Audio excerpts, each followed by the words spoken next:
한 번에 합격 해커스. 안녕하세요. 반갑습니다. 적중여수 해양국어의 고현입니다. 여러분과 이렇게 구조적 비문학 독해에서 뵙게 되어 정말 반갑습니다. 이 수업 왜 듣죠?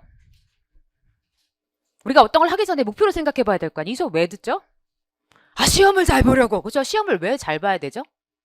합격하려고. 그렇죠? 그런데 합격하는데 어떤 파트가 수험국어에서 가장 중요하구나? 독해가 가장 중요하구나. 왜? 분량이 제일 높으니까.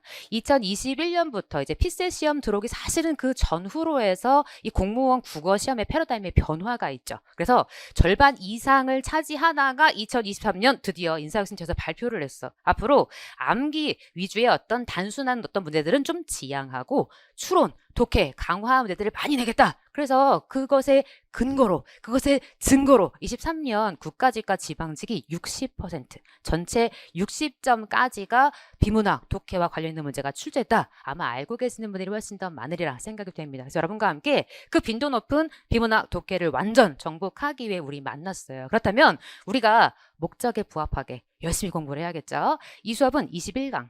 그런데 매 강좌당 사실 60분이 채 안 될 것 같습니다. 그러니까 여러분 아마도 20시간 내외 안에 이 강좌를 정복하실 수 있어요. 이 강좌는 일단 시험에 나오는 이 요소들 중심입니다. 책을 펼치시면 제 사진이 하나 있고, 그죠? 옮기시면 목차가 나오죠. 목차 보시면 페이지가 없어서 파트 1 뭐 나오는구나? 내용 일치. 파트 2 뭐 나오는구나?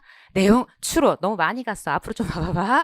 파트 3에 뭐가 있구나? 주제 찾기가 있고, 파트 4에는요. 내용 전개 방식이 있죠. 파트 5는 논리적 배열. 우리가 흔히 말하는 순서에 대한 얘기고요. 파트 6가 빈칸 채우기가 되죠. 그리고 파트 7이 추론, 심화. 사실은 파트 2부터 파트 7까지가 넓은 범주의 다 추론의 영역입니다. 그래서 우리 빈칸도 사실은 추론의 영역이고, 제목도 사실은 넓은 범죄. 그리고 물론 접속어라든가 순서 역시 추론의 영역. 더 나아가서 P변 Q이다 이런 거 좋아해요? 논리, 명제 이런 거 좋아하세요? 이것도 역시 추론의 범주죠. 그 내용도 우리 수업에서 다룬다. 그 얘기예요. 그러니까 우린 지금 이거 하는구나 구간 거고요. 마지막 파트 8 뭐가 있네요? 화법과 작문. 우리가 이 수험 생활을 하다 보니 대화를 잘 안 해. 말을 잘 안 해. 주로 엄마랑만 말하잖아요. 엄마랑도 별말 없죠. 그냥 싫어, 쾅! 뭐 이런 정도의 대화를 우리가 나누잖아요. 그렇다 보니 우리가 화법에서 약해. 그래서 그런 문제를 우리 시험에서 점점 많이 출제하는 추세. 그래서 그 부분까지 이 수업에서 꽉 잡겠다라는 뜻이에요, 여러분. 페이지를 하나 넘기시면 이 책을 어떻게 여러분이 활용하시면 좋겠다라는 안내가 살짝 있고요. 그 다음 뭐가 나오느냐. 직렬별 시험에 어떻게 나와? 이게 제일 중요한 거 아니야. 그러니까 여러분 이걸 확인하시고 공부해야 더 우리가 효과적이고 의미 있는 공부를 할 수가 있겠죠. 국까지 보시면 이렇게 위로 이렇게 보시면 어디가 제일 많은 것 같아요? 유형 2, 내용 추론. 확실하게 빈도가 높죠, 여러분. 또 뭐 많이 나와요? 화법과 작문. 물론 골고루 문제가 나오지만 물론 최근 들어 주제찾기와 내용 전개 방식이 좀 빠져 있구나. 이것도 확인할 수가 있고, 특별히 요 동네를 많이 좋아하는구나. 우리가 알 수가 있죠. 옆 페이지 오시면 지방직엔 뭐가 많이 나오네? 내용 추론 확실하지. 내용 추론 확실하게 많이 나오고 또 뭐 많이 나오네. 화법과 작문도 빈도가 꽤 있구나. 전반적으로 다 문제가 고루고루 출제되는 경향이구나. 뭐 이런 것도 보실 수 있죠. 건너오시면 페이지 10이네요. 구무원 시험 문제는 골고루. 특별히 구무원이 비문학의 빈도가 굉장히 낮아서 과거에 어떤 직렬, 어떤 시험에서는 비문학이 한 문제 나온 적도 있었어요. 그런데 최근 역시 공무원 수험의 흐름과 맥을 같이 하면서 독해 문제가 많이 증가했고, 유형 3의 주제찾기라든가 아니면 유형 5의 논리적 배열의 문제도 많이 등장하고 있다. 확인할 수가 있죠. 오시면 자 옆에 11페이지 국회지, 물론 9급과 8급이 살짝 구별되어 있는 걸 확인하실 수가 있고, 전반적인 모든 유형 다 좋아하는데 화작문이 좀 빈도가 낮구나. 이런 것도 우리가 좀 확인해 볼 수가 있죠. 여러분 도전하시는 시험에 따라서 이런 냉온 차이가 있구나. 또 한번 확인하시고요. 페이지 건너오시면 12페이지. 우리가 독해 공부할 때 기본적으로 알아야 될 몇 가지 용어가 있는데, 첫 번째가 발문. 그러니까 문제를 발문이라고 말하는구나 정도 봐두시고, 박스를 우리가 뭐라고 부르는구나? 지문이라고 부르는구나. 1, 2, 3, 4를 뭐라고 불러? 선지, 선택지라고 부르는구나. 더불어 시험에서 원하는 13페이지 오시면 이해가 뭘 원하는 건지, 추론이 뭘 원하는 건지, 이런 내용들을 우리가 여러분과 함께 공부해 갈 거예요. 쭉 건너오시면 15페이지 오시면 부합이라는 말이 있죠. 부합의 동그라미 한번 부합. 임금님이 암행어사로 이 사람을 이제 어딘가로 보내고 싶어. 그럴 때 부절이라는 걸 주시죠. 그 부절을 내려놓으면 임금님이 한쪽 갖게 되고 이 암행어사로 가는 사람이 한쪽, 둘이 딱 맞아 떨어지는 걸 유식한 말로 뭐라고 한다? 부합. 그럼 일치했다는 얘기야? 일치하지 않았다는 얘기야? 일치. 그래서 이때 부는 부정의 의미가 아니에요. 그래서 부합하는 것은 그러면 내용과 일치하는 것. 부합하지 않는 것 그러면 일치하지 않는 것. 이런 말들 여러분 알면 좋겠죠. 아시리라 믿고. 자, 16페이지 오시면 전개 방식이라든가 논리적 순서, 접속어, 통일성 마지막에 동그라미 한번. 우리 시험에 박스가 나오잖아요. 한 가지 얘기를 할까? 두 가지 얘기를 할까? 한 가지 얘기를 하겠지. 물론 그 안에 분류되는 내용은 있을 수 있지만 전체 큰 내용은 하나의 덩어리. 그래서 하나의 덩어리로 묶여있다를 유식한 말로 뭐라고 한다? 통일성이라는 말을 쓰는구나 라고 확인하시면 좋겠어요. 살짝 앞에 책의 구성과 함께 이런 것들 우리가 공부해야 될 내용이구나 확인했고요. 20페이지 데이 1 본격적인 내용 일치 유형부터 차근차근 여러분과 가볼까 합니다. 그 전에 여러분이 진짜 궁금하신 내용이 뭐냐면 어떻게 하면 독해를 잘 공부할 수 있을까에 대해서 여러분과 함께 이야기를 해볼까 해요. 그래서 독해를 잘하기 위해서 어떻게 공부하면 좋겠니? 아주 짧고 간략하게 여러분이 꼭 기억하시면 좋겠다 싶은 5가지를 제가 알려드릴 텐데 이걸 여러분의 머릿속에 항상 저장하고 계셔야 합니다. 첫 번째, 우리는 어차피 글을 읽는 게 아니라 시험 문제를 읽는 거죠. 시험 문제에 박스가 있을 거예요. 그런데 그 박스에 시작할 때 이렇게 한 칸을 비워놓고 시작을 해요. 이런 걸 유식한 말로 뭐라고 그래요? 단락이라고 불러. 그러니까 우리는 이 단락이 어떻게 구성되어 있는지 시험 문제가 박스가 나왔을 때 이걸 확인하는 게 지금부터 연습이 돼야 합니다. 그런데 단락이 이렇게 여기서 시작한 다음에 쭉 간 다음에 여기 마침표 온점 찍고 끝나서 단락이 하나로 출제되는 경우도 있지만 분명히 여기 빈칸이 있는데 다시 들여쓰기를 하고서 한 칸 떼어놓고 다시 뭐라고 블라블라블라블라 하다가 여기서 마침표 찍고 다시 여기 빈칸 있는데 다시 들여쓰기. 자, 뭐가 많아지고 있네? 단락이 많아지고 있구나. 전체 내용은 하나의 이야기를 할 거니까 무슨 성이 있어야 하고 통일성. 다만 통일성 안에서 각각 3가지로 나누어서 이야기를 우리한테 던져주는구나. 이게 확인이 돼야 합니다. 그래서 우리는 항상 지문을 보면 여러분 이거 쓰셔야 돼요. 네가 단락이 하나일 때를 제외하고 네가 하나 이상이면 단락이 3개구나. 이 구성을 지금부터 습관처럼 박스가 나오면 영어도 마찬가지. 국어랑 똑같이 여기 이렇게 들여쓰기 하면 여러분이 이렇게 순서를 매기는 연습을 꼭 하면 좋겠다. 그래서 우리는 사실 이 단락별로 무슨 말을 하고 있는지 그 내용을 확인하는 연습을 우리 수업에서 할 거예요. 근데 여러분은 이걸 스스로 하실 필요가 없고 우리 교재, 우리 수업에 표를 통해 여러분이 인지하든 인지하지 못하든 이걸 끊임없이 할 거야. 그러니까 여러분은 단락을 구성이 이렇게 돼 있구나. 이걸 확인하는 걸 지금부터 완전히 자기 몸에 체화되게 하시면 좋겠고, 두 번째, 이 단락을 이렇게 쭉 나눠놓고 우리가 할 일 또 뭐가 있냐면 시험 끝난 다음에 시험지가 깨끗하신 분들이 있어요. 둘 중에 하나죠. 천재거나. 그렇잖아? 아무 표시도 안 해놓고 이렇게 누르누르 다 읽고 문제를 푸는 경우도 있을 수 있다고 봐요. 그런데 두 번째는 대충 읽거나. 그래서 저는 제 생각에 이 표시하지 않는 천재의 경우는 굉장히 극소수일 거라고 생각하고 대부분 아무 표시 안 돼 있는 경우는 습관이 잘못된 것이 아닌가라는 생각을 하거든요. 그래서 우리가 좀 이따가 그 얘기를 또 하겠지만 항상 개념에 대해서 동그라미나 네모나 표시를 해야 하고 밑줄. 만약 화제가 2개야. 미국은 이런데 일본은 이렇다. 그러면 일단 미국과 일본 구별해서 미국에는 밑줄 표시해야 되고 해당되는 내용에 대해서 일본에 대해서는 해당되는 내용을 물결로 아니면 이런 게 귀찮으시면 아예 형광펜을 항상 들고 다녀. 그래서 이 표시를 색으로 표시하는 것도 의미가 있다. 그래서 표시하는 연습을 지금부터 열심히 이걸 잘해야 답에서 우리가 시간을 확 줄일 수 있거든. 그래서 표시하는 연습을 하시면 좋겠다라는 얘기를 여러분에게 강조하고 싶고 또 한 가지 접속어나 제시어에 대해서 여러분이 반드시 표시하시고 이 부분을 확인할 것. 무슨 얘기냐? 야, 미국은 이런데 여기 다음 단락에 반면에 이렇게 시작해. 그러면 반면에 일본은 블라블라. 질문 무슨 뜻이구나? 미국하고 일본하고 뭐하다? 다르다. 그치? 진술 방식은 뭐겠구나? 혹시 아세요? 대조. 이 둘의 공통점을 강조하고 싶은 거리구나. 차이점을 강조하고 싶구나. 차이점. 그치? 그러니까 우리가 이 단락을 표시할 때 이런 게 눈에 들어올 거거든. 그래서 글의 구조를 확인하는데 아주 중요한 역할을 하는 것이 접속어. 그래 놓고 마지막에 이렇게 나와. 이와 같이 그러므로 따라서 뭐 하겠다? 정리하겠다. 결론 내리겠다. 그러니까 이 2개가 반대되고 정리하는구나 라는 글의 구조를 단락과 동시에 확인하게 되기 때문에 글의 구조가 우리 뇌에 빠르게. 여러분의 뇌는 생각보다 똑똑하거든요. 아인슈타인 아저씨가 죽기 전에 뇌 10%도 못 쓰고 죽었다는 들어봤어요? 그럼 나는 도대체 몇 퍼센트를 쓰고 죽는 거야? 자, 그러니까 우리 뇌는 생각보다 훨씬 더 탁월하다는 거지. 우리가 이런 연습을 할 때 나의 뇌가 이런 것들을 뇌에다가 저장을 하면서 구조적으로 파악하기 시작한다는 거죠. 제 얘기가 아니라 인지학자들의 주장이에요, 여러분. 더불어 여러분은 접속어 표시와 함께 또 뭘 해야 되느냐. 내가 이렇게 단락별로 이렇게 표시를 하고 밑줄도 하고 읽고 있는데 특별히 여러분 단락의 가장 중요한 문장은 어디 있을 것 같아요? 많이 들어봤네. 영어 시간 선생님 맨날 얘기하잖아요. 몇 번째 문장을 잘 봐라. 첫 번째와 마지막을 잘 봐라. 똑같아. 이것은 만국 공통. 인도 오면 다르겠어? 그죠? 러시아어는 다를까? 아니 어떤 나라 말이든 반드시 첫 번째 문장과 마지막 문장을 힘줘야 합니다. 여러분이 아는데 습관이 없어. 아는데 이걸 먼저 확인하지 않으니까 시험장 가면 미치듯이 막 읽어. 그러니까 앞에 내용 까먹고 뒤에 내용 생각 안 나고 마지막에 읽은 것만 기억 남아서 답을 대충 고르게 돼서 틀리게 되는 거지. 그래서 우리가 항상 첫 번째 문장과 마지막 문장을 힘줘야 된다라고 생각을 해야 하고, 그러면 당연히 단락마다 몇 번째와 몇 번째가 중요하겠네. 첫 번째와 마지막. 게다가 얘는 앞에 표제가 이와 같이. 그럼 얘는 몇 번째가 중요하겠구나.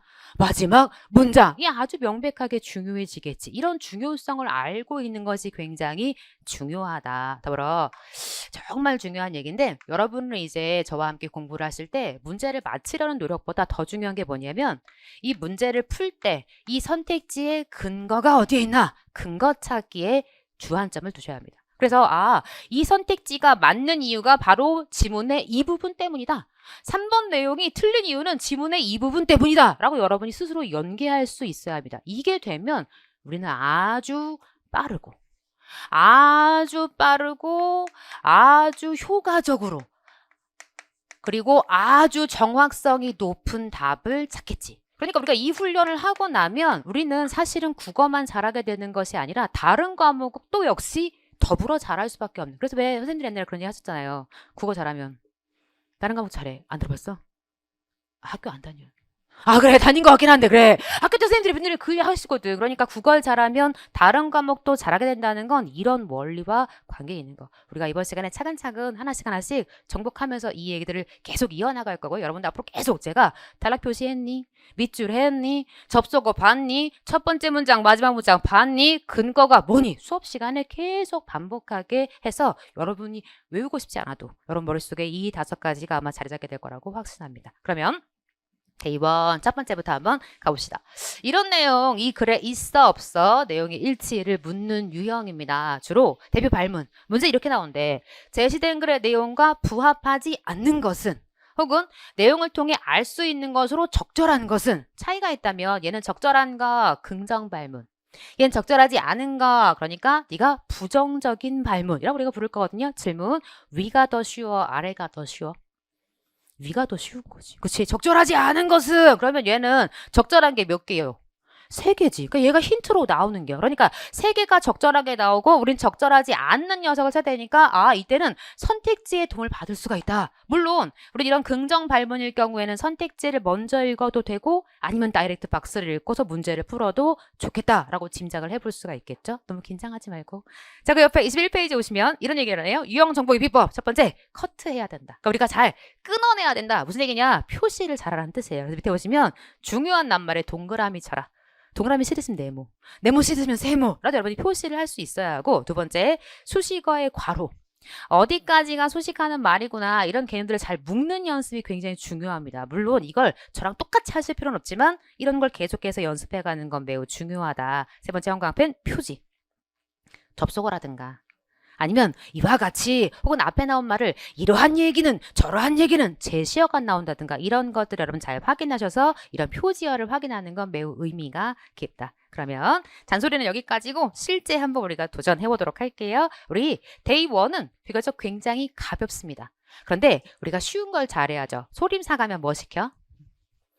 가봤어야 알지, 소림사를. 그치? 가본 적이 없는데 그럼 물어봐. 아니, 소림사 가면 제일 먼저 막 시작부터 공중부양 가르치더라. 그죠? 그럼 리가요. 소림사 가면 뭐부터 해요? 감자 깎고, 영화도 안 봤죠? 그렇군, 바쁘구나 공부하시느라. 아니면 뭐 물 길어오거나 뭐 이런 거잖아요. 그러니까 기본적인 부분이 잘 돼야 우리가 난도 높은 문제도 풉니다. 오늘은 데이 1에서 기본 한번 따져볼 거예요, 여러분. 여러분에게 요구합니다. 22페이지 스텝 1 밑에 화살표가 있는데, 여러분은 화살표에다 뭐 써도 좋고 안 써도 좋은데 동그라미 물결 표시를 한번 해봐 주세요. 시작. 1분 드릴게요. 안 하던 거 하려니까 그죠? 평상시에 밑줄 안 하면서 읽어버릇해서 이렇게 밑줄 하라고 하니 좀 어색해. 뭐 이럴 수 있을 것 같아요. 자, 함께 읽어보죠. 일단 문장이네. 아직 단락도 아니야. 한 문장이야. 자, 뭐에 대해 소개했구나. 동해에 대해서 뭐라고 평가했다? 고마운 곳이라고 평가를 했구나. 긍정평가, 부정평가. 긍정평가. 그러니까 사실은 더 동그라미지. 왜? 이제 저랑 여러분 약속인데요. 긍정은 동그라미, 부정은 뭐라고 해? 세모 하면 좋겠어요. 그런데 이 동해를 고맙다라고 평가한 근거가 뭐예요? 사시사철 풍부한 어종이 잡히기 때문에 고맙다라고 이유를 들었죠. 그럼 사시사철이 뭐예요? 사계절. 감사합니다. 그게 무슨 뜻이요? 1년 내내. 그런데 이런 얘기를 했다. 풍부한 어종이 잡힌다. 어종이 뭐예요? 물고기의 종류. 질문. 사시사철 어획량이 많다란 뜻이다. 어획스. X. 속으면 안 되지. 그러니까 물고기를 잡은 총량이 많다가 아니라 그냥 뭐가 풍부하다요. 종류가 풍부하다. 그러니까 우리는 항상 속으면 안 돼. 그러니까 물고기가 많이 잡힌다. 그 뜻이 아니라 사시사철 다양한 종류의 물고기가 풍성하다라고 말한 거구나. 이런 함정에 유의해야겠죠. 두 번째 문장 가봅시다. 일본에서 나이가 들어서도 부모 곁을 떠나지 않고 붙어 사는 캥거루족이 증가하고 있는 것으로 나타났다. 어디에 메모하셨어요? 어느 동네 얘기구나. 일본 얘기구나. 일본 얘기야. 일본에 뭐 하고 있다? 어떤 현상. 일본의 어떤 현상을 언급했어. 이런 게 나타나고 있어. 어떤 현상? 불러줘요. 시작. 캥거루족. 근데 얘가 줄고 있구나, 늘고 있구나. 늘고 있어. 그러니까 캥거루족이 증가하는 현상이라고 말해야 하고, 캥거루족에 대해 문법 시간에 배웠어? 관형절이 와 있다. 자, 캥거루족에 뭐가 와 있구나? 개념. 캥거루족의 의미, 캥거루족의 정의가 와 있지. 캥거루족이 뭔지 말해줘요. 시작. 나이가 들어서도 부모 곁을 떠나지 않고 뭐 하는 애? 붙어 사는 애를 뭐라고 불렀다? 캥거루족이라고 불렀구나. 그래서 일본의 캥거루족 현상의 증가를 소개한 문장이라고 여러분이 정리할 수 있어야 된다고. 이해가요? 그러니까 우리는 왜 그런 얘기를 많이 들어서 잘못 세뇌돼가지고 가스라이팅 잘못당했어. 뭐라고 하냐면 매일매일 막 읽으래. 야, 매일매일 읽어. 매일 읽어. 매일 읽어. 매일 읽어. 매일 읽어. 그래서 매일 읽어서 그래서 열심히 공부했으면 노량진에 뭐가 없어야 해요? 제시생이 없어야 되잖아. 그렇지 않아요? 매일 읽는 게 공부를 잘하는 비법이면 그럼 매일 읽었으면 매일 안 읽었나? 아니면 시간의 누적이면 그러면 다 문제를 잘 풀고 정확하게 풀어야 되잖아. 근데 그렇지 않죠. 왜 그래요? 구조적으로 읽지 않아서 그래요. 훈련이 더 중요한 거예요. 여러분은 많이 읽으려 하실 필요 없고요. 우리 책 내용 보시면 많이 없어. 데이 2 가시면 문제가 꼴랑 6개야. 데이 3 가도 문제가 꼴랑 6개야. 그래서 6개밖에 없어요. 근데 그 6개를 완전 정복하는 게 중요해. 그래서 기출문제도 있지만 최근 기출문제도 있고 약간 과거의 기출도 있고 수능 문제도 약간 오래적 것도 갖다 써놨어. 왜? 구조를 볼 수 있는 글이 여러분에게 훨씬 더 의미가 있기 때문에. 그래서 여러분들은 많이 하려고 애쓰지 말고 오히려 여러분 제일 싫어하는 게 있다? 여러분 제일 싫어하는 게 뭐게요? 똑같은 거 또 보기야. 그렇게 싫은가 봐. 똑같은 거 또 보는 거. 그러니까 여러분은 같은 지문을 반복하는 게 의미가 있는데도 불구하고 자꾸 새로운 내용의 지문만 보려고 해. 앞에 거는 알지도 못하면서 앞에 거 소화도 안 되는데 의미 없습니다. 그러니까 여러분은 내가 봤던 문장을 곱씹으면서 이걸 어떻게 구조를 볼 것인가? 왜? 아니 문장을 다르게 쓸 거냐고. 그지? 브라질에서는 나이가 들어도 띠리디리디리한 띠리디링족이 줄고 있는 현상이 나타나고 있다. 아니 내용만 바꾸고 똑같은 문장을 계속 두는 거 아니야. 그러니까 우리는 문장의 구조, 글의 구조가 훨씬 더 의미가 있다. 여기에 있는 구조만 여러분 정복하시면 단언컨대 시험장 가서 여러분 독해와 관련해서는 다 맞히게 될 거라고 확신합니다. 어떻게? 제가 하는 얘기가 아니라 합격생이 하는 얘기니까 믿을 수 있는 거죠. 그래, 째려보고 있어요. 자, 세 번째 또 가보도록 할게요. 이번엔 좀 길어졌어. 그래 놓고 단락이 몇 개? 하나. 단락이 하나죠. 몇 번째 문장이 중요하다? 첫 번째 문장이 중요하다. 어떻게 확신해? 마지막 문장이 뭐가 나왔어? 형광펜 예시. 굳이 가령 영어로 번역해 주세요. For example. 예를 들어주고 있잖아. 그러니까 이 사실은 이 바로 뒤에도 얘가 나오고 있고 여기 대놓고 얘가 나왔다는 건 몇 번째 문장이 포인트구나. 첫 번째 문장이 포인트구나. 이거의 주제가 뭐예요? 북한말, 남한말. 북한말. 그치? 북한말에 네모 안 했어. 북한말에 네모가 돼 있어야죠. 지금 북한말에 대해서 강조하고 있는 거예요. 근데 북한말에는 자 뭐가 특징이래?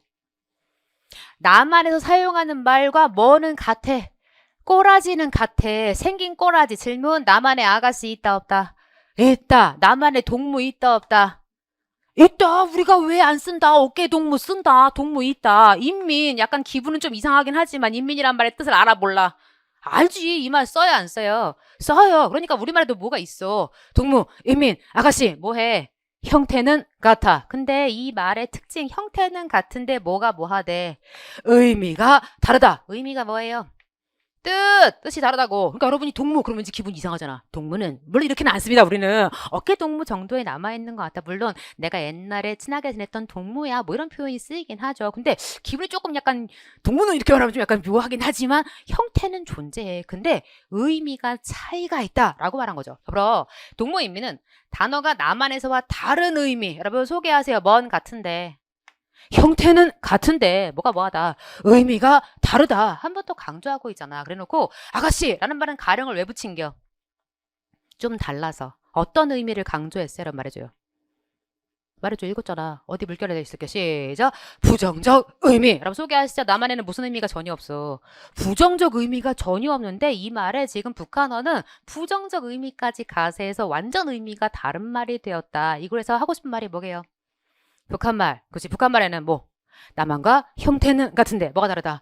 의미가 다른. 낱말이 많다. 그 얘기를 진술 방식 뭘 사용해서 예시를 사용해서 지금 우리에게 전달하고 있는 글이구나라고 여러분이 확인할 수 있어야겠죠. 너무 쉬워서 답 안 하는 거죠? 그 밑에 또 답이 바로 있어. 블라블라블라블라. 여러분 읽으시면서 아 내가 확인 못한 내용을 이렇게 밝히고 있구나 알면 좋겠네요. 계속해서 문제 또 풀어볼게요. 23페이지 오시면 스텝 3 역시 지문이 하나 둘 세 개가 있네. 한번 풀어볼게요. 시작. 동그라미, 물결, 네모, 세모 많이 해줘요. 같이 갑시다. 자, 첫 번째 질문부터 보죠. 인간은 편견에서 완전히 벗어날 수 없다. 누구에 대한 얘기를 하고 있구나. 인간. 네, 넌 문장이 몇 개로 끝났네? 2개로 끝났어. 그리고 마지막에 뭐로 끝난다?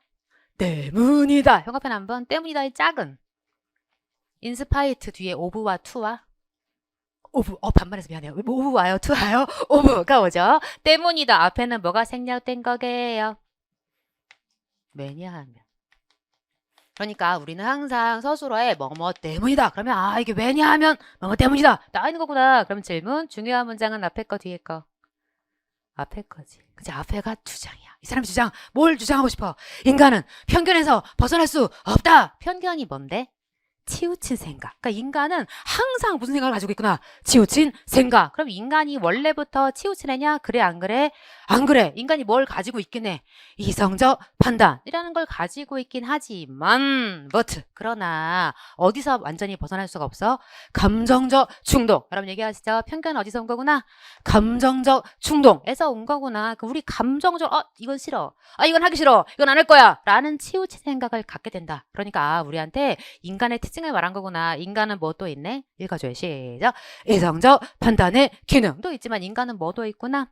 감정적 충동. 근데 이 감정적 충동 때문에 뭘 하게 됐구나? 편견. 그치? 편견을 가질 수밖에 없다라는 게 이 사람의 주장이구나 라고 판단했다면 좋았겠지. 여러분 지금 이렇게 읽고 계시냐고. 이렇게 읽고 계신 거죠? 잘하고 있는데 혜원이가 괜히 이렇게 여러분을 막 괴롭히는 거죠? 그래. 라이브 여러분, 온라인 여러분, 몰라. 형광 여러분 표정 보고 모르겠어. 이게 다들 막, 약간 노량진 수산시장 같아. 자, 그러면 두 번째 한번 가보도록 할게요. 일상생활에서 우리가 희소하다라고 말할 때 사용할 수 있는 양이 절대적으로 작은 상태, 적은 상태를 의미한다. 그래놓고 동그라미 예를 들어 무슨 진술 방식을 썼구나. 예시 하고 싶은 말은 앞에 있구나 뒤에 있구나. 앞에 있다. 뭘 소개하고 싶었네. 말해줘요. 희소하다라는 것에 대한 뭐 개념, 그치? 이런 상태를 의미한다면 너의 뜻을 풀어주고 싶었구나. 너의 개념을 밝혀주고 싶었구나. 근데 희소는 작다야 적다야? 적다. 그치? 여러분 적다의 반대말이 뭐예요? 많다. 그치? 많다. 적다. 알았어? 그럼 정말 똑똑한가? 그러면 질문. 작다의 반대말은 뭐게? 크다. 그렇지. 그러니까 우리가 또 한자도 얘기해 볼 수 있다. 크다. 대를 얘기할 수 있고 작다. 소를 얘기할 수 있고 많다. 혹시 알아요? 많을다. 그러면 적다는 혹시 뭔지 알아? 적을 소. 그럼 한 번 더 와볼까? 소녀시대는 요즘 뭐 하나 모르겠네. 다시 합체하지 않았나요? 그 이후로 근황을 모르겠다. 소녀시대는 작을 소를 써, 적을 소를 써? 적을 소. 그러니까 소녀시대가 이걸 쓰면 여기 올라와야지. 자, 이리 와봐. 작은 아이들. 그러니까 이건 크기가 작다가 되니까 이러면 안 되고, 아, 네가 나이가 적다. 그 얘기지. 그래서 희소하다는 많다, 적다. 당연히 우리한테 어휘 문제 연계해 줄까 안 줄까? 주겠지. 그러니까 우리한테 이런 것들 한자까지 연계해서 묻겠지. 그러니까 아, 독해가 단순하게 독해로 끝나는 게 아니라 아, 우리한테 어휘까지 연계해서 묻겠구나. 이런 준비들도 우리가 같이 해가야겠죠. 그래놓고 서울에는 차가 너무 많다. 희소하다를 써줘. 차가 희소하지 않다. 그 얘기잖아. 근데 어디는 차가 희소하다. 강원도 사북에는 차가 희소하다. 차가 매우 많다, 적다. 적다라고 우리가 얘기해 볼 수 있겠지. 뭐 어려운 내용은 아니었던 것 같아요. 세 번째가 좀 수준 있었네. 리히텐슈타인 가보자. 리히텐슈타인은 색이나 묘사 방법 같은 형식적 요소들 때문에 만화에 관심을 갖게 되었대. 만화가 세계를 어떻게 재현하는지에 주목한 것이다. 그래놓고 마지막 예를 들어 만화가 전쟁을 다룰 경우 전쟁의 공포와 고통은 밝고 경쾌한 만화의 양식으로 인해 드러나지 않게 된다. 질문. 여러분 만화 좋아하세요? 이렇게 지하철에서 이렇게 하시죠, 여러분. 자, 이 리히텐슈타인은 만화가 왜 관심을 갖게 된 이유래? 만화의 형식적 요소 때문에. 그러니까 여러분이랑 다르네. 우리는 내용 때문에 관심 갖는데 이 사람은 형식적 요소 때문에 관심을 갖게 됐대. 그럼 형식적 요소에는 뭐가 있어요? 만화의 형식에 뭐가 있는지 불러줘. 시작. 색이나 묘사 방법. 잘한다. 그러니까 이 색이나 묘사 방법 때문에 만화에 관심을 갖게 됐대. 근데 이 색이나 묘사를 가지고서 어떻게, 즉 이걸 어떻게 사용해서 내용을 우리한테 재현하느냐, 이거에 관심을 갖게 된 것이다. 아, 첫 번째 문장과 두 번째 문장은 같은 뜻을 반복하는 경우가 많죠. 우리 유식한 말로 이걸 상수를 한다라고 해. 그러니까 아, 이 리히텐슈타인이 형식적 요소에 관심을 갖다라는 건 이 색이나 묘사를 가지고 어떻게 표현하는지, 어떻게 드러내는지에 주목한 거다라고 설명했어요. 그게 무슨 말이냐? 예를 들어 만화가 전쟁을 다룰 때 만화는 색이나 묘사가 좀 특별하니까 이 전쟁이라는 것은 굉장히 공포스럽고 고통스러운 것인데 이것을 만화에서는 아, 어떻게 표현하게 되는구나. 밝고 경쾌한 양식으로 인해서 표현하기 때문에 아, 이 공포와 고통이 뭐 하지 않게 된다. 드러나지 않게 된다. 라는 만화의 특징일 수도 있겠고 더 나아가서 만화가 아니 전쟁이라는 건 무서운 거나 이걸 드러내지 않았어. 이건 만화가 갖는 좋은 점일까? 아니면 이세 가지 가지고는 한계, 단점일까?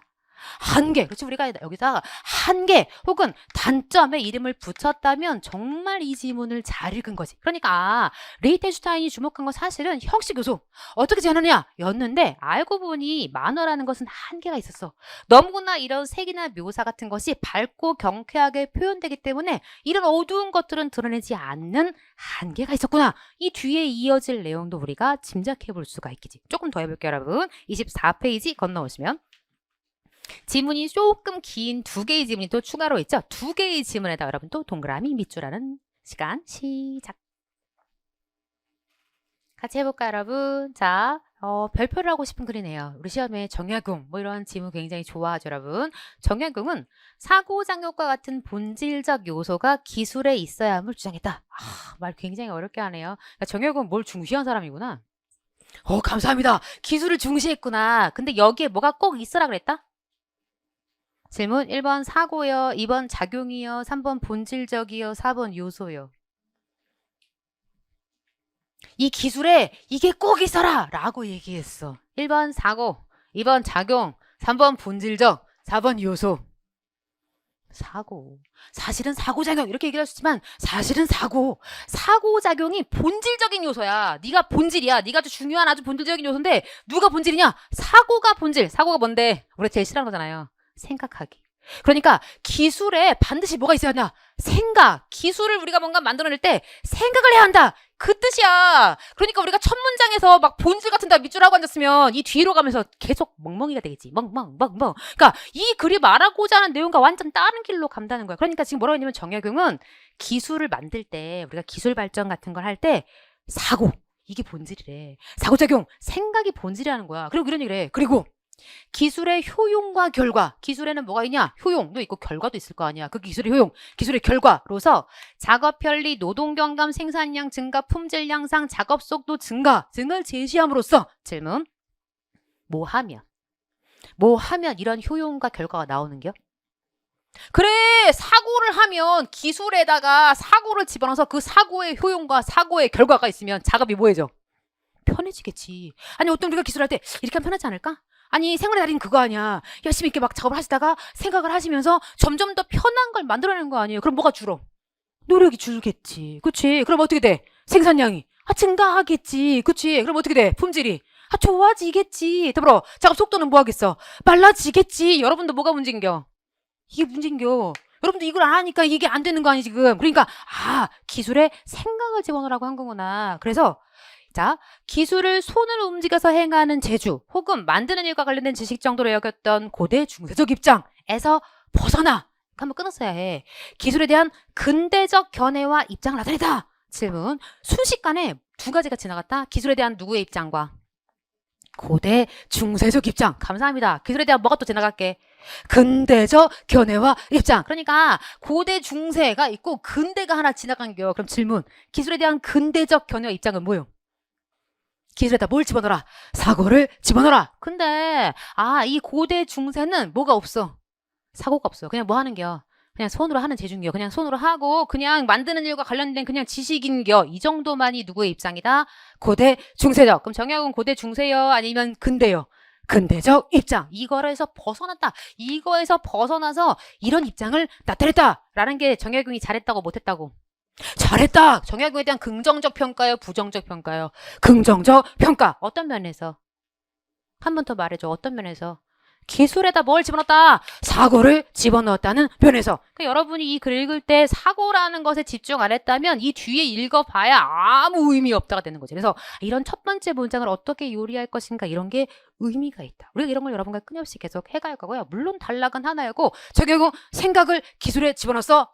왔다요. 뭐 이러고 있는 글이라고 정리할 수 있다면 좋겠죠. 두 번째 가볼까요?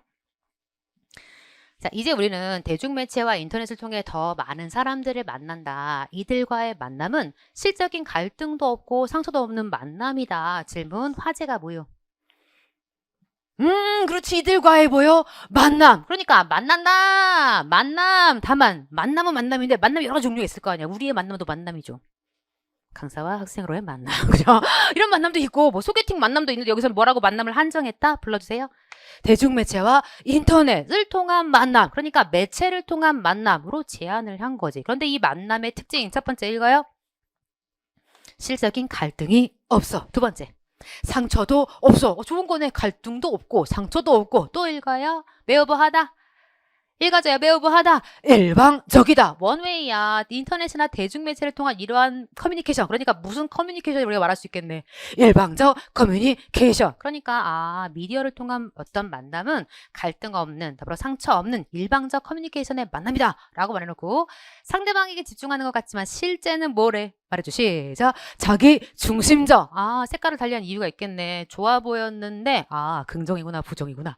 부정적이구나. 자기밖에 모르니까 자기 중심적이야. 그래서 이걸 뭐라고 받았다? 읽어줘. 시작. 비인격적인 만남. 그러니까 사실은 이 갈등도 없고 상처도 없는 것도 결과적으로 보면 좋은 거였네 안 좋은 거였네. 안 좋은 거였지. 너의 그러니까 특징이면서 사실은 넓은 범죄 너희도 단점에 속할 수 있겠지. 그래서 이런 대중매체와의 만남은 갈등 없고 상처 없고 일방적이고 자기중심적이어서 너를 뭐라고 그랬구나. 비인격적 만남이라고 소개하면서 이게 계속되면 이기적인 커뮤니케이션 습성이 일상화되고 굳어질 위험이 있기 때문에 이런 계속적인 비인격적인 만남의 지속은 옳다 그르다라고 결론 내리고 있구나라고 확인할 수 있겠죠. 우리가 짧은 글인데 여러분 평상시에 습관을 확인한 거. 내가 이렇게 행간을 읽고 있는가? 그 연습이 돼야 우리가 시험장 가서도 정확하고 빠르게 읽겠죠. 제가 째려보겠습니다. 째려보지 말고. 자, 그러면 26페이지 오시면 이제 스텝 5. 우리 시험에 등장한 지문을 쪼개놓은 거예요. 그 지문을 읽어볼까 하거든요. 하나, 둘, 세 개가 있거든요. 밑줄, 동그라미, 세모. 시작. 자, 시간을 더 많이 드리면 좋겠지만 시간 제한상 여러분과 함께 28페이지 지문으로 같이 볼게요. 28페이지 넘겨와 보세요. 이렇게 잘라놨었는데 사실은 이게 하나의 시험 문제였구나. 여러분 소개하시죠. 단락이 몇 개? 3개. 그치? 1번 인터넷이 있는 곳이면 2번 그런데 세모하시고 2번이라고 써야죠. 왜 그런데 세모해? 화제를 전환. 그러니까 뭔가 다른 이야기를 이끌어가겠다는 뜻인 거죠. 3단락 어디 시작? 개인주의는 그래서 개인주의를 설명해. 개인주의가 중요한 개념인가 봐. 우린 이 문제를 다 읽고 사실은 29페이지에 표를 넣는 연습을 하면 나의 뇌가 이것을 구조화하는 연습을 스스로 반복할 수 있도록 발판을 마련하는 셈. 그래서 여러분은 왔다 갔다가 이제 자유자재로. 그러니까 제가 모든 내용을 다 설명할 수는 없으니까 이제 이 표를 보시면서 여러분이 연습도 하고 확인도 하고 정리도 하겠다. 그 뜻이기도 해요. 그럼 단락별로 한번 볼게요, 여러분. 첫 단락부터 보시죠. 인터넷이 있는 곳이면 어디나 뭐가 있어? 악플. 그죠? 악플이 화제구나. 근데 한국은 정도가 심하다. 한국 악플이 굉장히 심하대. 그런데 악플 쓰는 사람 뭐라고 불러요? 악플러. 화제가 바뀐 거죠. 그러니까 악플은 그 글들을 말하는 거고 그걸 쓰는 사람을 악플러. 이 사람들은 어떠냐? 이 악플러들 가운데는 피해의식과 열등감에 시달리는 사람들이 많다고 한다. 그러니까 항상 난 뭔가 당한 것 같아. 난 좀 모자란 것 같아. 이런 사람이 악플러 되는구나. 그들에게 악플의 즐거움은 무엇인가? 그럼 이 사람들이 이런 열등감에 시달리는 사람들인데 왜 악플을 쓰느냐? 그 이유는 뭐 때문이다? 자기 효능감. 자기 효능감이 뭔지 말해줘요. 내가 올린 글 한 줄에 다른 사람이 굉장히 기분 나빠하고 화내고 막 열받아하고 있어. 막 그러고 있구나. 나 뭐해? 내가 좀 뭘 했구나. 자기에 대한 효능감을 맛보기 때문에 뭘 막 하게 되는구나. 악플을 막 쓰게 되는구나. 그러면 이 사람은 어떤 사람인지 한 번 더 소개합니다. 사실은 아무에게도 영향력을 행사하지 못해. 피해의식도 있고 열등감도 있었거든. 그리고 자신의 삶과 환경을 실제 뭐 하지도 못해. 컨트롤도 못해. 그러면서 난 힘이 없어. 난 아무것도 할 수 없어. 무력감에 쌓이는 사람일수록 이런 사람일수록 세게 말해. 세게 말해서 내가 말한 게 쟤한테 먹혔어. 쟤 막 열받아하고 있어. 자기 효능감을 느끼려 한다. 라고 우리한테 1단락 내용을 주었어요. 옆에 표를 바로 보시고 한국에서 유독 뭐의 정도가 심하다. 악플의 정도가 심하다라고 여러분이 기억할 수 있으면 좋겠네. 그런데 우리한테 바로 악플러. 이 악플 다는 사람들의 특징을 말했죠. 첫 번째 뭐한 사람? 폐의식과 열등감에 시달리는 사람. 두 번째 아무에게도 영향력을 행사하지 못하는 사람. 자기의 삶과 환경을 뭐하지 못해. 통제하지도 못하면서 무력감에 시달리는 사람. 이런 사람이 어떤 사람이구나. 악플러들. 그래서 악플러들에게 특징이라고 소개했어. 근데 이 사람들이 악플을 다는 이유가 있대. 악플에 동요하는 모습을 보면서 뭘 느껴? 자기 효능감. 그래, 여러분 스스로 지금 1단락을 구조화하고 있는 거지. 그럼 2단락 가볼게요. 그런데 이렇게 그랬어. 그런데 이 자기 효능감이라는 말이 굉장히 중요한가 봐. 다시 설명해. 이 자기 효능감은 뭐가 중요하군요. 상대방의 반응. 이 자기 효능감이 세게 나타날 수도 있고 아니면 약하게 나타날 수도 있다. 상대방의 반응에 따라 달라진대. 좌우된다는 건 그거에 따라 달라진다 라는 뜻인 거죠. 막 욕했는데 상대방이 별로 개의치 않아. 뭐 그냥 걔가 짖는구나 라고 생각하고 이렇게 개의치 않으면 계속할 마음이 사라질 것이다. 뭐가 낮아지는군요. 자기 효능감이 낮아지겠지. 그런데 무시당했다는 생각에 오히려 뭐에 빠질 수도 있어. 자괴감. 뭐에 반대구나. 자기 효능감에 반대지. 그러니까 상대방이 개의치 않으면 내가 아무것도 아니구나. 자괴감이 오히려 빠질 수도 있다는 거야. 그래 놓고 갑자기 이런 말이 나왔어요. 뭐요? 개인주의라는 말이 나왔어. 개인주의가 안정적으로 정착된 사회에서는 자신을 향한 비판에 대해서 그건 너의 생각. 동네 개가 짖는구나 라고 그냥 넘겨버리는 사람들이 많다는 거야. 말도 안 되는 욕설이나 험담이 날아오면 제정신이 아닌 사람의 소행이다. 그냥 웃어 넘기거나 너무 정도가 심하면 뭐해? 법적인 조치. 누구의 특징? 개인주의라는 사람들. 이런 개인주의를 갖는 사람들의 특징은 웃어 넘기거나 법적인 조치. 그러니까 악플러들은 뭘 느끼겠네. 말해줘요. 자괴감을 느끼겠지. 계속 가볼게요. 그래놓고 자 개인주의 이게 굉장히 중요하니까 마지막 단락에 너를 집중적으로 설명하나 봐. 그럼 그 옆에 2단락 한번 정리하고 봅시다. 자기 효능감의 특징은 누구가 중요하구나. 상대방의 반응. 따라 상대방의 반응이 없으면 지속하지 않고 뭐에 심지어 빠진다. 자괴감에 빠진다. 더불어 이게 안착된 사회는 자신을 향한 비판에 별로 연연하지 않는데 무슨 개인주의. 잘한다. 그래서 개인주의가 안착된 게 중요하니 개인주의의 이야기를 우리한테 들려주는 거죠. 가볼게요. 개인주의는 여러 속성을 지니고 있지만 띠리디리디리디리 긍정적 측면 좋다고 나쁘다고 좋다. 그러면 한국의 악플 심하다며 한국에 뭐 모자라구나. 개인주의가 모자라구나. 그러니까 자신의 존재 가치를 스스로 매긴다는 긍정적 측면이 있대. 그러니까 다른 사람이 나한테 뭐라고 말하거나 그건 그 사람의 의견일 뿐. 너의 의견 존중. 그러나 내 가치는 내가 매긴다. 그러니까 당연히 동요하지 않겠죠. 한국에는 그런 의미에서 개인주의가 뿌리내리지 못했다. 이게 없대. 한국은 뭐에 관심 너무 많아. 남에 대해 너무 관심 많아. 그걸 다시 몇 가지 차원? 2가지 차원. 한편 형광펜 그럼 뭐가 나와야 해? 또 한편. 그치? 네가 원, 앤 디아더가 나와줘야 될 거 아니야. 그러니까 네가 두 가지인데 한편 첫 번째 뭐냐? 다른 사람한테 너무 필요 이상의 관심. 그래서 막 참견, 막 침범. 네, 막 와가지고 너 왜 결혼 안 해? 뭐 너는 뭐 몇 살에 결혼할 거야? 애는 몇 명? 뭐 이런 그러니까 굉장히 개인적인 영역에 관심 많으면서 막 참견하고 침범하잖아요. 또 한편으로 뭐 하냐? 내가 받은 타인의 반응에 대해서, 타인의 평가와 반응에 대해서 너무 뭐하다? 예민하다. 그러니까 우리는 남에 대해 너무 관심 많은데 필요 이상의 참견. 그다음 남의 평가에 너무 예민해. 이 두 가지 특성이 둘 다 무슨 주의와는 거리가 먼겨. 개인주의와는 거리가 먼 속성이지. 그래서 이것 때문에 인터넷 공간에서 악플을 막 양산하게 된다. 그러니까 당연히 악플러들 막 신나는 거죠. 막 남의 일에 참견해야 되고 또 그 반응을 들으면 막 화내고 그러죠. 우선 다른 사람들에게 너무 쉽게 험담을 늘어놓고 당사자에게 악담 던지고 그러면 당연히 상대방이 발끈하거나 아니면 움츠러들거나 이와 같은 예민한 반응을 보여서 이따금 일반만파로 사회가 요동을 치기도 한다. 악플러 입장에서는 와 재미가 쏠쏠해. 무슨 뭐 뿜뿜. 자기 효능감 뿜뿜 하겠지. 와 제가 막 이렇게 동요하고 있어. 그러면서 예상했던 피드백을 즉각적으로 받으면서 자기 효능감을 맛볼 수 있기 때문이다 라고 정확하게 진술해줬네. 3문단 정리합시다. 개인주의 긍정적 측면은 뭐 하는구나. 자신의 존재 가치를 스스로 매긴다. 한국 사회에는 너무 뭐가 없어. 이런 면에 긍정적인 면에 개인주의가 없어. 누구에 관심 많아? 남의 관심 많아. 그래서 타인에게 관심 참견 갖거나 타인의 반응에 평가에 아주 예민하대. 그래서 한국에 유독 악플이 심한 이유는 한국 사회가 뭐에 대해서? 타인에 대해서. 우리는 거기다 살짝 뭐라고 쓸 수도 있어. 긍정적 측면의 개인주의가 부족해서 라고 얘기를 해볼 수도 있겠지. 그래서 악플러들은 아주 그냥 자기 효능감 뿜뿜 맛볼 수가 있다라고 소개를 했어요. 실제 우리 시험 문제 2021년 지방직 구급 문제 제시된 글의 내용과 부합하지 않는 일치하지 않는 것을 골라라. 악플러는 자신의 말에 타인이 동요하는 것을 보면서 뭘 느낀다? 자기 효능감을 느낀다. 맞아요? 틀려요? 맞아요. 개인주의자는 악플에 뭐 하면서 무반응함으로써 악플러를 뭐에 빠지게? 자괴감에 빠지게 할 수 있다. 맞아요? 틀려? 맞아요. 자신의 삶을 잘 통제하는 악플러일수록 OX, X 통제라는 단말 어디 나왔어? 빨리 확인해줘요. 1달락, 2달락, 3달락? 1달락에 있어. 통제라는 단말 있는 부분 읽어봐. 시작. 아무에게도 영향력을 행사하지 못하고 자신의 삶과 환경을 뭐하지도 못하면서 통제하지도 못하면서 여러분 악플러는 일단 뭐가 안 돼요.